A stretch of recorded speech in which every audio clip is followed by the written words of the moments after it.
Olá, minha gente, muito boa noite. Nós estamos começando mais um programa Direção Espiritual, hoje aqui ao vivo de São Paulo. Muito obrigado pela oportunidade de entrar na sua casa, estabelecer com você esse momento de reflexão, de poder falar ao seu coração, de poder dividir a nossa vida.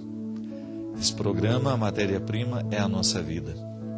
Sobre ela nós falamos, sobre ela nós choramos,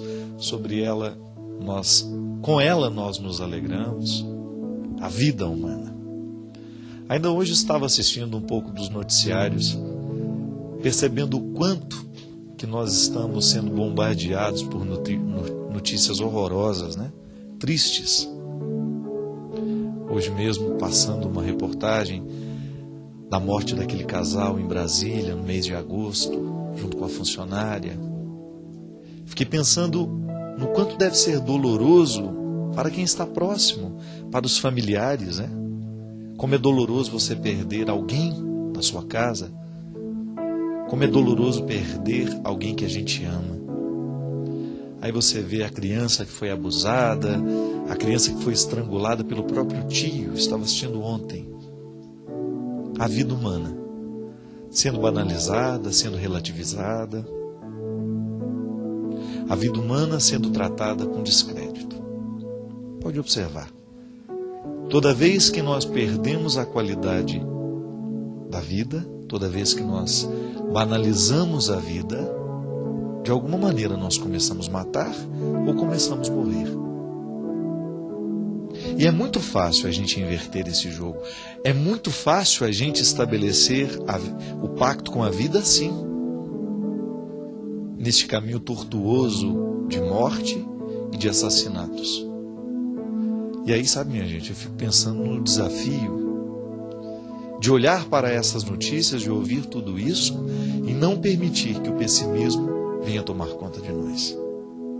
Porque a resposta mais natural que nós podemos dar a tanta violência é o pessimismo.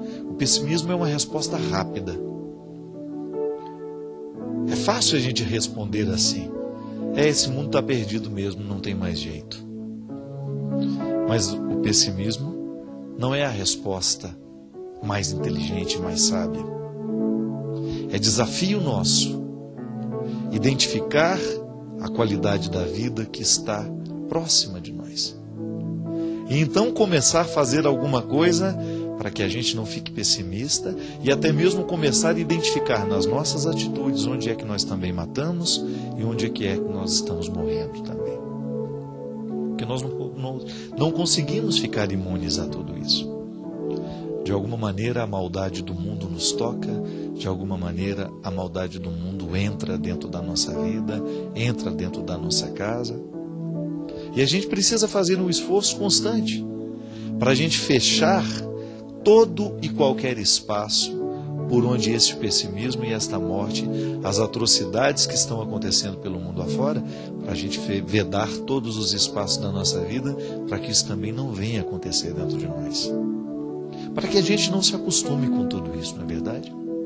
Para que a gente não perca a capacidade de se indignar com tudo que está acontecendo ao nosso redor. São tantas coisas tristes, são tantos acontecimentos desastrosos, são tantas coisas ruins rondando a nossa vida, rondando a nossa sociedade, rondando as nossas casas.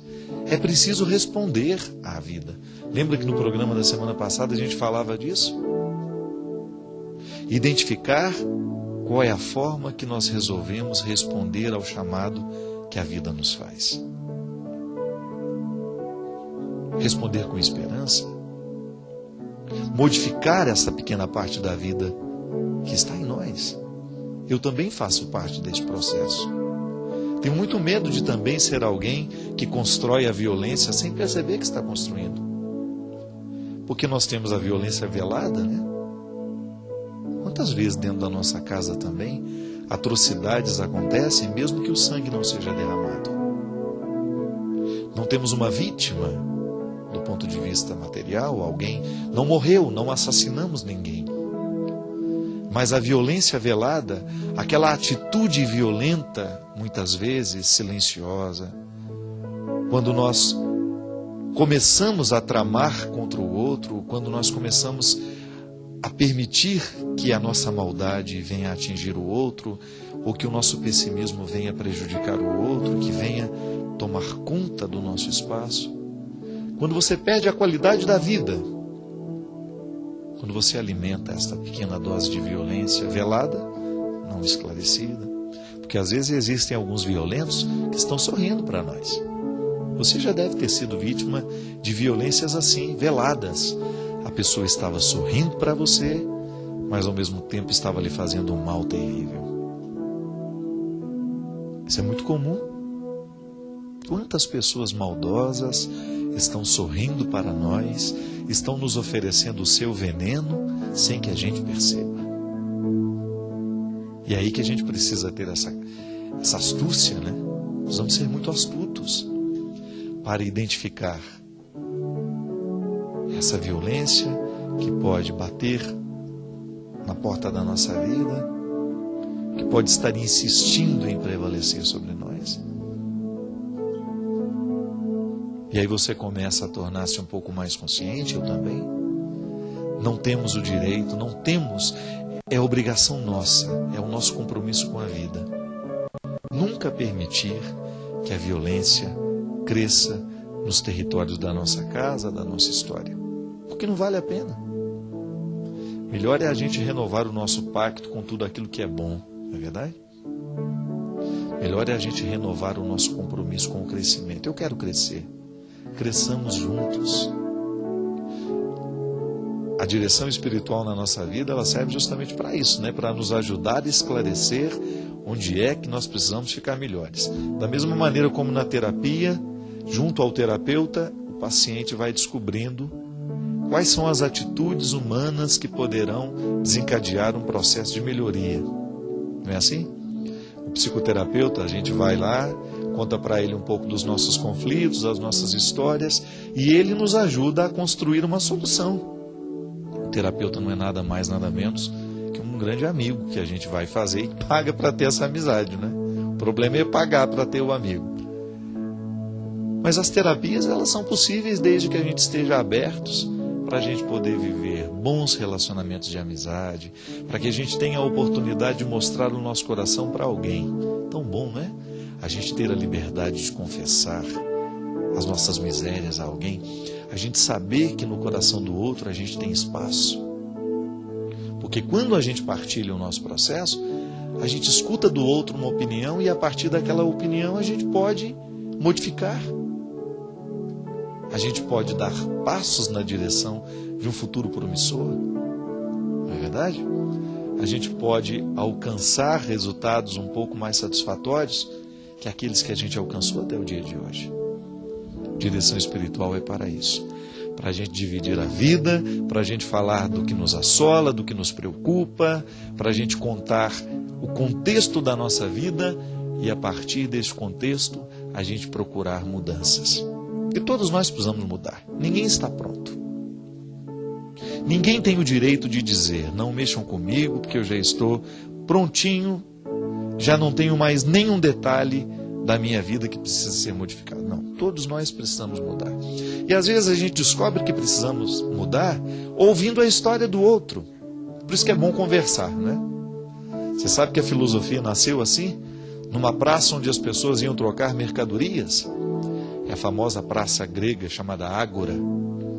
Ágora era o lugar onde as pessoas se encontravam para trocar as mercadorias. Tinha uma galinha, né? O outro devia ter um porco. Chegava e falava, eu te dou a galinha, você me dá o porco. Mas junto dessa mercadoria existia uma troca de experiências. Trocavam-se as mercadorias, mas aí devia perguntar, depois que trocou a galinha pelo porco, fala, e aí, compadre, como é que estão as coisas? Né? E aí a verdadeira troca acontecia. A filosofia nasceu assim. Num contexto onde as pessoas trocavam experiências. Contava-se uma história, o outro ouvia, interferia, dava um palpite, e de repente a rodinha estava feita. E a vida era a matéria-prima a ser trocada. Ágora, a praça grega, nos inspira isso também. Não é para fazer fofoca não, viu? é para a gente trocar e partilhar a vida. Não falar da vida dos outros, mas falar da nossa vida. Tem gente que é especialista em falar do outro, né? Mas quando precisa falar uma palavra sobre si mesmo, não sabe. A gente desaprende. Mexer na história da gente, contar, ter liberdade de dizer quem somos. Isso é muito salutar. Isso é saudável demais. Isso nos ajuda muito no nosso processo. E hoje nós gostaríamos que o nosso programa fosse um pouquinho disso para você. Quem sabe, ao contar aqui o problema de uma pessoa que a gente nem conhece, a gente também possa pensar nos nossos problemas. Ao escutar uma história que não é a nossa, a gente ter a oportunidade de refletir a nossa história. Que isso vale a pena, minha gente. Eu acredito cada vez mais nisso. O ser humano que se reflete, ele faz a diferença no mundo. O ser humano que não tem medo de se pensar, não tem medo de se analisar, não tem medo de tocar nas suas questões, ele vai ser sempre um ser humano especial. E é o que a gente precisa ser. Você precisa fazer a diferença no seu mundo, você precisa fazer a diferença no seu espaço. Ao ser um homem, uma mulher de reflexão, ao ser afeito ao seu processo humano, ao não ter medo da sua história, dos seus conflitos, das suas mazelas, você acaba se construindo de maneira mais interessante.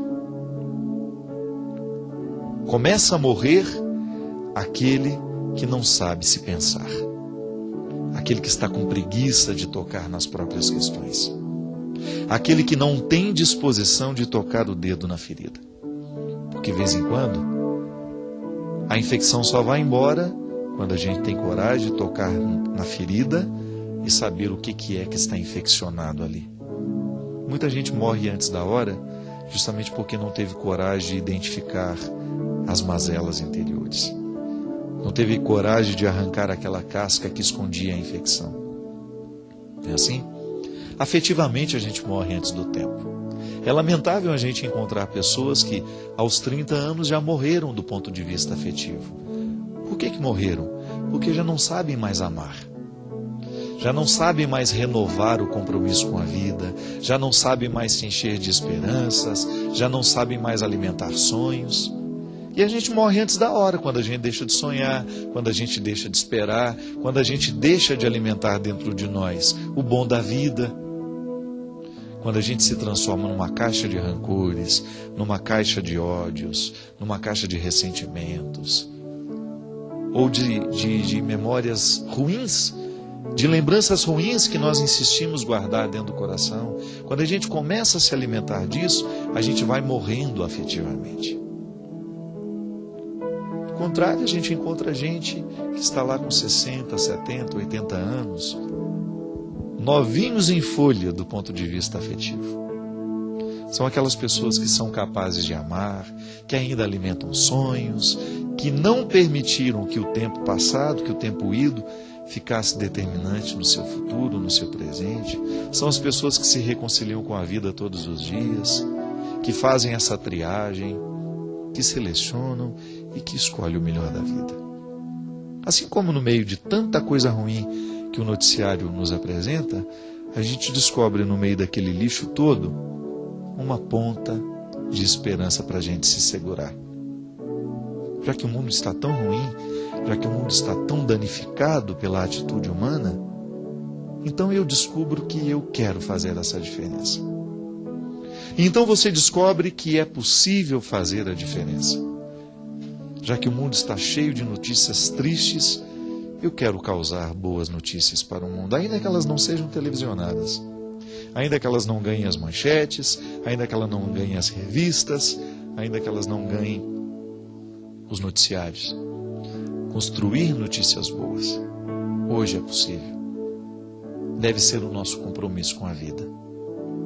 Construir notícias que possam fazer bem ao coração e aos ouvidos das pessoas.